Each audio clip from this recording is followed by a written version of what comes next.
बचपन में ही पाया आत्मज्ञान। हजारों वर्ष पहले की बात है। गौतम वंश में महात्मा वाजश्रवा हो गए। उनके पुत्र हुए महर्षि अरुण। महर्षि अरुण के पुत्र हुए उद्दालक ऋषि और उद्दालक ऋषि के पुत्र हुए नचिकेता। इन्हीं नचिकेता ने बाल्यकाल में आत्मज्ञान पाकर दिखाया। एक बार की बात है, नचिकेता के पिता उद्दालक ऋषि ने विश्वजीत नामक यज्ञ का आयोजन किया। इस यज्ञ में सर्वस्व दान करने का नियम होता है। यज्ञ के पूरा होने पर उद्दालक ऋषि ने अपना धन यज्ञकर्ताओं को दान कर दिया। परंतु जब गाय दान करने की बारी आई तो नचिकेता ने देखा कि उनके पिता जो गाय दान कर रहे हैं वो बहुत ही दुर्बल और दयनीय स्थिति में है। हे पिता, विश्वजीत में एक एक कर आप अपने समस्त मोह के बंधनों को काट रहे हैं। वर्षों तक स्नेह से पाली बूढ़ी गायों को आप योग्य ब्राह्मणों को दान में दे रहे हैं। तो मोह के बंधन काटने के लिए आप मुझे किसे दान में देंगे?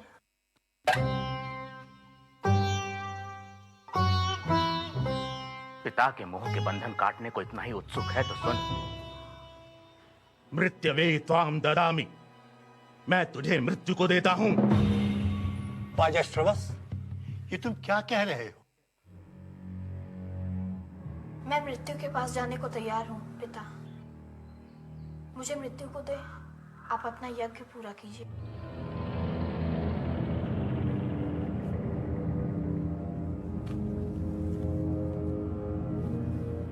पिता, यम का आवाहन कीजिए और अपना वचन पूरा कीजिए। ये अनर्थ हुआ वाजश्रवस।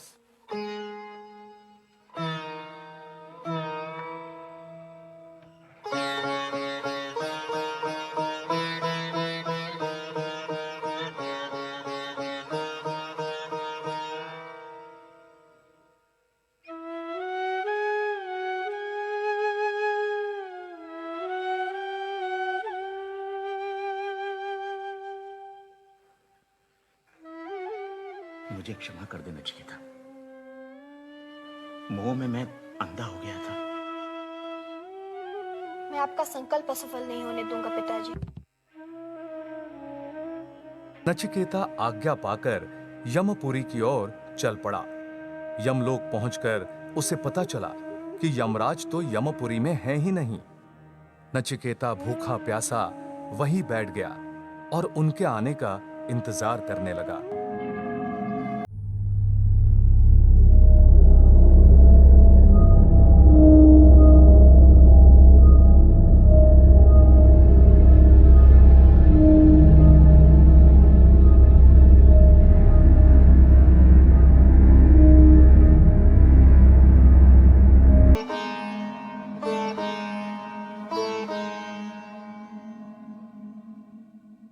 किसे ढूंढ रहे हो? मृत्यु को। तुम्हारा नाम क्या है पुत्र? नचिकेता। मैं वाजश्रवस गौतम का पुत्र हूँ। मेरे पिता ने मुझे मृत्यु को दान में दिया है, इसलिए मुझे मृत्यु से मिलना है। पुत्र, तुम अपने घर जाओ। तुम्हारे पिता, तुम्हारे स्वजन तुम्हें ढूंढ रहे होंगे। क्या मृत्यु के देवता यही निवास करते हैं? मैं नहीं जानता। यज्ञ की अग्नि देवताओं का मुख है, तो क्या चिता की अग्नि मृत्यु के देवता का मुख नहीं? मेरे पास तुम्हारे प्रश्नों का उत्तर नहीं है। तुम कौन हो? मैं सेवक हूँ। किसके? यम का। यह यम कौन है? मृत्यु के देवता। तो फिर तुम उन्हें सूचित क्यों नहीं करते कि मैं उनसे मिलने आया हूँ? वे बाहर गए हुए हैं। ठीक है, तो मैं उनके लौटने की प्रतीक्षा करूंगा। हे यम, 3 दिनों से उस बालक ने भोजन नहीं किया। 3 दिनों से मैं आपकी प्रतीक्षा कर रहा हूँ। अब आप ही उसके प्रश्नों का उत्तर दें, उसकी जिज्ञासा शांत करें।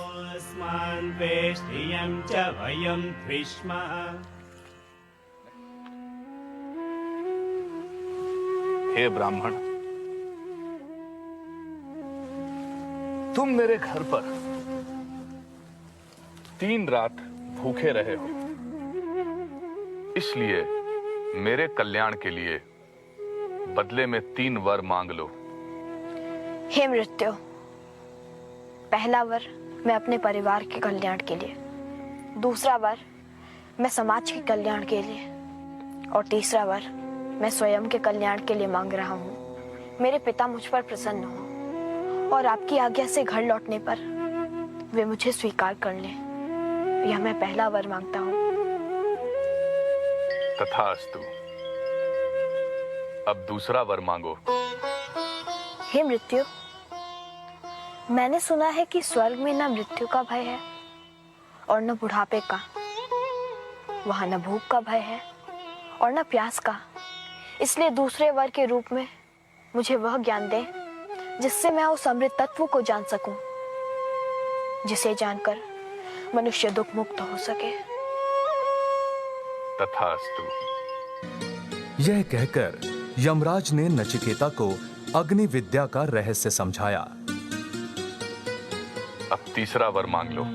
मरे हुए मनुष्यों के संबंध में कुछ लोग कहते हैं कि वे हैं और कुछ लोग कहते हैं कि वे नहीं हैं। मैं उस सत्य को जानना चाहता हूं। नचिकेता, देवताओं के लिए भी वह रहस्य दुर्लभ है। तुम कोई दूसरा वर मांग लो। हे मृत्यु, मैं उस रहस्य को जानना चाहता हूँ जिसे न जानने के कारण मेरे निष्प्रिय और तपस्वी पिता भी मोह के बंधन न काट सके। क्या है जीवन की उपासना का वह रहस्य जिसे मनीषी आत्मविद्या कहते हैं? हे नचिकेता, तुम 100 वर्ष की आयु वाले पुत्र पौत्र मांग लो।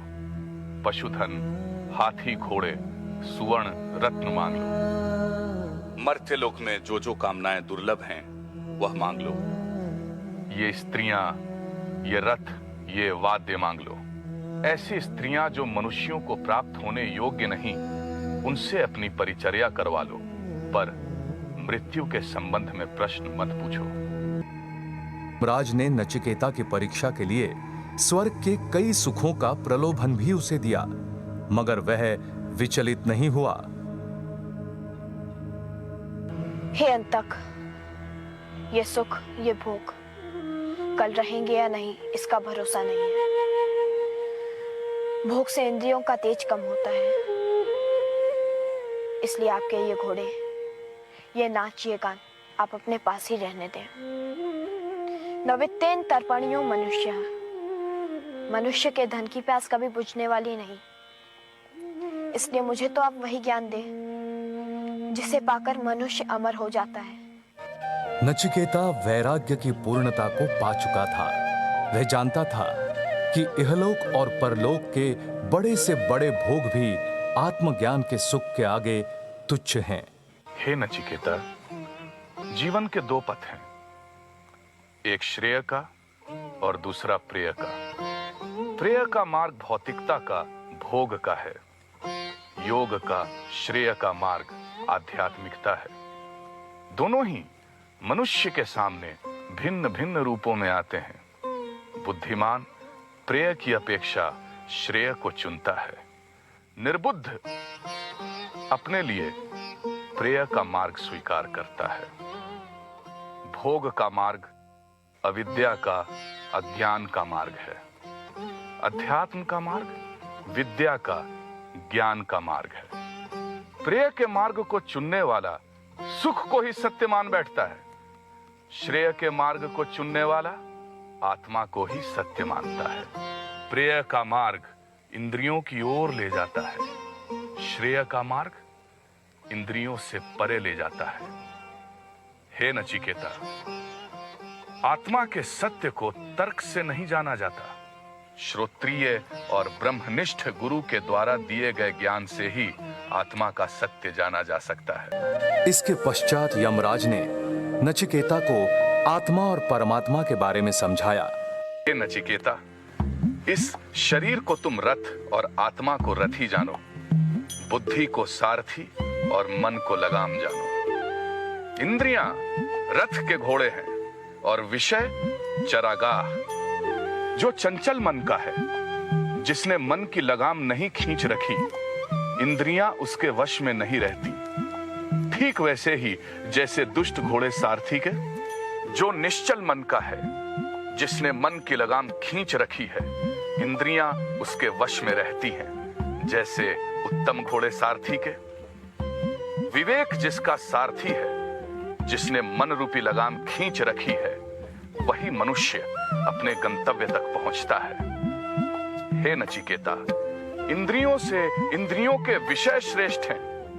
विषय से मन, मन से बुद्धि और बुद्धि से आत्मा श्रेष्ठ है। इस प्रकार नचिकेता ने आत्मज्ञान के उपदेश को श्रद्धा पूर्वक सुना और जन्म मरण के बंधन से सदा के लिए मुक्त हो गया।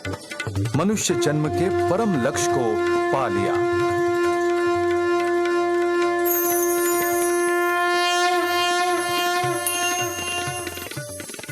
तो हमने देखा कि कैसे बालक नचिकेता यमराज की परीक्षा में उत्तीर्ण होकर आत्मज्ञान पाने में सफल हो गया।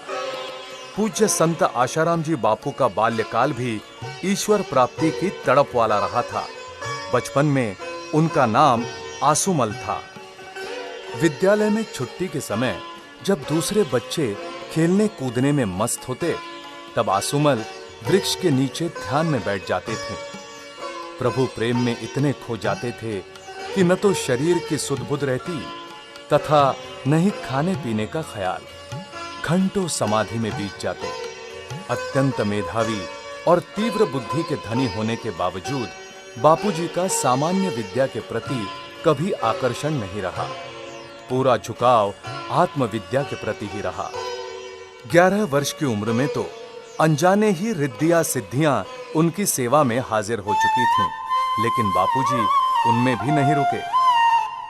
उनके हृदय में वैराग्य की तीव्र अग्नि प्रकट हो चुकी थी। जब पूज्य बापूजी ईश्वर प्राप्ति के लिए घर छोड़कर चले गए और केदारनाथ पहुंचे, जहां पंडितों ने उन्हें अभिषेक करके लक्षाधिपति होने का आशीर्वाद दिया, तब बापूजी को वह आशीर्वाद रास नहीं आया और बापूजी ने फिर से पूजा की और ईश्वर प्राप्ति का आशीर्वाद प्राप्त किया। कैसी थी बापूजी की उस परम लक्ष्य के प्रति दृढ़ता। ईश्वर की खोज में बापूजी उत्तराखंड की गुफाओं, कंदराओं, वन से ढकी घाटियों, बर्फ से आच्छादित पर्वत श्रृंखलाओं और अनेक स्थानों पर घूमे। कांटों भरे मार्गों पर चले, शिलाओं की शैया पर सोए, ईश्वर के लिए रात रात तड़पे, रोए। मौत का मुकाबला करना पड़े ऐसे दुर्गम स्थानों पर साधना करते हुए वे नैनीताल के जंगलों में पहुंचे। फिर उन्हें सद्गुरु साईं लीला शाह जी मिले। गुरुद्वार पर भी कठोर कसौटियां हुई, पर उन सभी तितिक्षाओं को सहते हुए बापूजी सद्गुरु की पूर्ण कृपा पाने का एक लक्ष्य लेकर आगे बढ़ते रहे।